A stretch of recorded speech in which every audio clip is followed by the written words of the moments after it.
నువ్వు వెనకాల నుంచి కన్నీటితో పరిగెత్తుకు రావడం నేను చూశాను. నువ్వే కదా? రైట్, చెప్పు. నా పేరు దుర్గండి, లింగారెడ్డిగూడు. నేను ఎంతో శోధనలో వేదనలు అనాథరోజంలో నేను 2016లో ఈ సన్నిధికి వచ్చాను. వచ్చిన తర్వాత స్వస్థ పొంది నేను రక్షణ తీసుకుని తర్వాత మళ్ళీ సన్నిధికి రాకుండా నేను మానేసాను, ఊళ్ళో వెళ్తున్నాను. వెళ్ళినప్పుడు సైతానప్పుడు నన్ను చంపేయాలనుకున్నప్పుడు అయ్యగారు మరి నాకు విడుదల ఇచ్చారు. మళ్ళీ అదే సైతాన్ని మళ్ళీ నా బెడ్లో దూరిపోయి నా బిడ్డకి 2 సార్లు, నా బిడ్డకి ఒకసారి అయితే చెయ్యి ఇరిగిపోయింది, ఆపరేషన్ చేశారు. తర్వాత చెయ్యి ఇరిగిపోయిన 3 నెలలకు మళ్ళీ కాలు ఇరిగిపోయి కాలుకి ఆపరేషన్ చేసినప్పుడు నా బిడ్డ ఎందుకో నన్ను చాలా శోధిస్తున్నాడు. నువ్వు చచ్చిపో, నీ వల్ల నాకు ఇలా జరిగిందని. నీ కొడుకు? నా కొడుకు. ఎంత వయసు? 18 సంవత్సరాలండి. చిన్నపిల్లోడు కాదు, పెద్దవాడే కొడుకు. ఇప్పటికీ జనవరి నుంచి ఇప్పటి వరకు కూడా 2 సార్లు పడిపోయాడు. ఒక ప్రాణగండం తప్పింది, 3 ప్రాణగండాలు తప్పిని. నువ్వు ఏడుస్తున్నావు నీ కొడుకు కొరకే. అతను చిన్నోడు కాదు, పెద్దవాడే. ఇదిగో ప్రభు నిన్ను పిలుస్తున్నాడు. 3 మరణగండాలు తప్పిని. దేవుడు ఇకను ఆ మరణగండాలు తన మీదకి రాకుండగా నీ కన్నీటిని చూచి నీ భక్తిని చూచిన దేవుడు విడుదల ప్రకటిస్తున్నాడని ప్రభు పిలిచారు. ప్రియులారా, నీ ఇంట్లో వాళ్ళు ప్రార్థిస్తున్నారు, నీ స్నేహితులు చెబుతున్నారు, అయినా కానీ నువ్వు రాలేదు. జనవరి నుంచి ఇప్పటికీ 3 మరణగండాలు తప్పాయి. 3 మరణగండాలు. 2 సార్లు పడిపోయావు, 2 సార్లు పడిపోయావు. దేవుని బిడ్డ, ఇదిగో ప్రభు నీతో మాట్లాడుతూ ఉన్నాడు. ఇదిగో ఈ దినం ఇప్పుడు ఈ ప్రార్థనలో నువ్వు ఇక్కడ ఉన్నావు తమ్ముడు, నువ్వు ఇక్కడ ఉన్నావు తమ్ముడు, నువ్వు ఇక్కడ ఉన్నావు తమ్ముడు. ఇదిగో దేవుడు అద్భుతమైన రీతిలో నిన్ను కాపాడాడు. ఇదిగో దేవుడు కాపాడాడని కూడా నీకు తెలియదు, దేవుడు కాపాడాడని కూడా నీకు తెలియదు. ఇవే గుర్తులు. 2 సార్లు జనవరి నుంచి ఇప్పటి వరకు 2 సార్లు పడిపోయావు. 3 మరణగండాలు, మొత్తం 3 మరణగండాలు. ఆ పడిపోయిన వాటితో కలిపి 3 మరణగండాలు తప్పించుకున్నావు. ఈరోజు ప్రభు సన్నిధిలో నువ్వు ఉన్నావు. దేవుడు నిన్ను పిలుస్తున్నాడు. ఎత్తుకొని వచ్చింది తన కుమారుడు ఎవరో నాకు తెలియదు, నేను ఆ బిడ్డను చూడలేదు, ఈ చెల్లి ఎప్పుడు నాకు చెప్పలేదు, ఆ బిడ్డ కూడా ఇప్పుడు ఇక్కడే ఉన్నాడు. అద్భుతం చేసిన దేవునికి గట్టిగా చప్పట్లు కొట్టి దేవునికి స్తోత్రం చెల్లించుదాం. నా పేరు లాజర్ అండి, వీరేశ్వర గ్రహం. చెప్పండి అన్న, చెప్పండి. పిప్పర అంటే ఇది వరకు పొలం 7-8 సంవత్సరాలు పొలం చేస్తాం అండి. అయితే నాన్న తీసుకెళ్తారని పడుకోవడానికి. వాళ్ళ పిల్లలు బెంగళూరు ఉద్యోగాలు అయితే అక్కడికి వెళ్ళారండి. ఆయన పడుకోమని చెప్పారండి. ఒక రోజు వెళ్ళామండి. మళ్ళా నాడు నాకు కొంచెం నీరసంగా ఉండి తీసుకెళ్తాం మానేసానండి. తీసుకెళ్తాం అంటే 2 రోజులు అయిపోయిందండి. 2 రోజులు అయిపోయాక పగటాలు వెళ్ళామండి. పగటాలు వెళ్తే తాళాలు పగల కొట్టేసి ఇల్లు దోసేసారండి. ఇల్లు దోసేసారండి. ఇల్లు దోసేసినప్పటికీ ఇంకా కంగారు పుట్టి ఏమంటున్నా ఎదురుగా అద్దుకున్న వాళ్ళని కేకేసానండి. ఆయన ఏమో వాళ్ళ కామెంట్లు అండి, వాళ్ళ బ్రదర్ గారు ఉంటే కేకేసారండి. కేకేసుకొస్తే చూసి వాట్సాప్ ఫోటోలు పెట్టారండి బెంగళూరు. పెడితే అక్కడి నుంచి పోలీస్ కంప్లైంట్ ఇచ్చారండి. తర్వాత మళ్ళా నాడు వచ్చారండి. వచ్చాక ఎంక పేరు స్టేట్మెంట్ రాయించమంటే చెప్పామండి. ఇలా ఒక రోజు వచ్చామండి, ఉన్న రోజులు రాలేదని చెప్పామండి. చెప్పాక సర్లే అని చెప్పేసి పోలీసులు ఏమో భయపెట్టేశారండి. నువ్వు ఎవరికన్నా ఏమన్నా ఫోన్ చేసి చెప్పావా, ఏమన్నా నీకు ఓట ఎత్తనన్నా అలాగేలాగని చెప్పి కంగారు పెట్టేసి చాలా ఒత్తిడి పెట్టేస్తారు.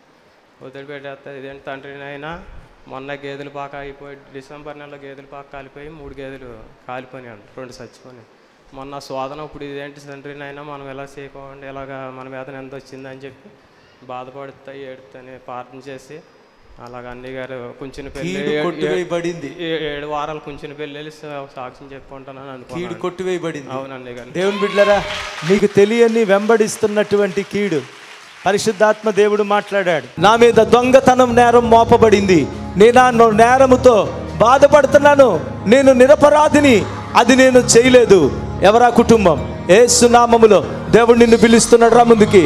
దొంగతనం నువ్వు చేయలేదు, కానీ ఆ నేరం నీ మీద మోపబడింది. ఆ వేదనతో నేను ఈ స్థలములోనికి వచ్చా. పోయిన ఆభరణాన్ని నువ్వే ఇవ్వాలన్నటువంటి ఒత్తిడిలో నువ్వు ఉండిపోయావు. దేవుడు నిన్ను విడిపించబోతున్నాడు. ప్రియులరా, పశువుల పాక కాలిపోయింది, ఇల్లు దోపిడీకి గురైంది.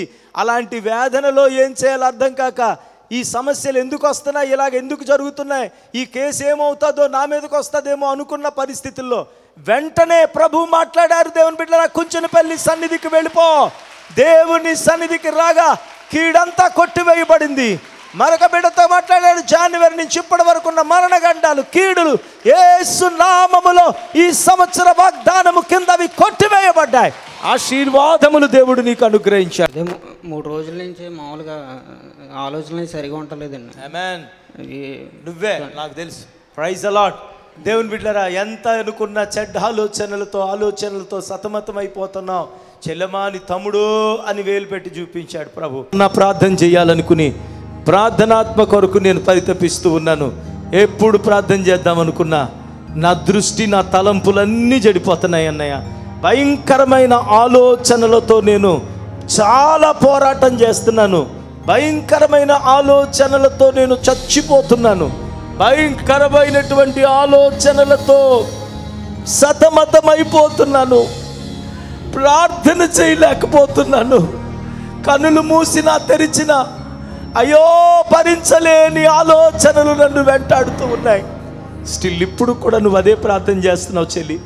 స్టిల్ ఇప్పుడు కూడా అదే ఏడుస్తున్నావు తమ్ముడు. రా ముందుకి. దేవుడు ఇప్పుడే నిన్ను తాకబోతున్నాడు. దేవుని బిడ్డలారా, ప్రార్థించాలనుకున్నా, ప్రార్థనకు రావాలనుకున్నా, ఏం చేయాలనుకున్నా ఈ ఆలోచనలు భరించలేక చచ్చిపోవాలనిపిస్తుంది. అనిపించిందా? ఎస్, చనిపోవాలనుకునే సతమతం అవుతున్నావు తమ్ముడు. దేవుడు నిన్ను పిలుస్తున్నాడు. నువ్వు చావడం కాదు, నీ ఆలోచనలను దేవుడు చంపేశాడు. In Jesus name. అద్భుతాలు చేసిన దేవునికి 2 చేతులు పైకెత్తి స్తోత్రం చెప్దాం. నా పేరు దీవెనండి. మాది కోరమావిడండి. నా కుమార్తెకి 10 సంవత్సరాల నుంచి గొంతుకులో నుంచి, చెవులో నుంచి దురదండి. నిద్రపోయినప్పుడు అదొక రకమైన గురక కింద పెడుతుందండి. నేను కొంచెం పెళ్ళి 10 సంవత్సరాల పై నుంచి వస్తున్నానండి. అయితే నా కుమార్తె గురించి రోజు కూడా అదే సౌండ్ వింటున్నానండి.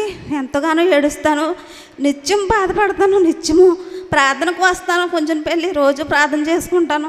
ఆ అమ్మాయి గురించి నాకు ఎంతో తీరని బాధ అండి. ఒక్కరోజు కాదు, 10 సంవత్సరాల పై నుంచి కూడా. ఈరోజు అన్నయ్య గారు పిలిచారండి. దేవుడు ద్వారా అన్నయ్య గారి గురించి నువ్వు బాధపడుతున్నావు.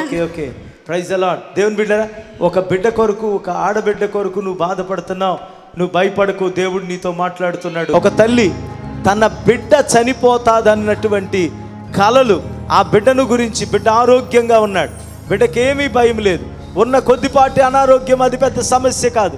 కానీ ఆ బిడ్డను గురించిన మరణ యాతన నిన్ను గత కొన్ని వారాలుగా వెంబడిస్తుంది, కొన్ని రోజులుగా. అదే వేదనతో కృంగిపోయి ఉన్నావు. తల్లి, నువ్వు ఇక్కడున్నావా? తమ్ముడు, నువ్వు ఇక్కడున్నావా? ఎవరైనా కానీ నా ప్రభువు నీ బిడ్డను బ్రతికిస్తానని వాగ్దానం చేస్తున్నాడు. మరణ దూతను తరిమి కొడతానని వాగ్దానం చేస్తున్నాడు.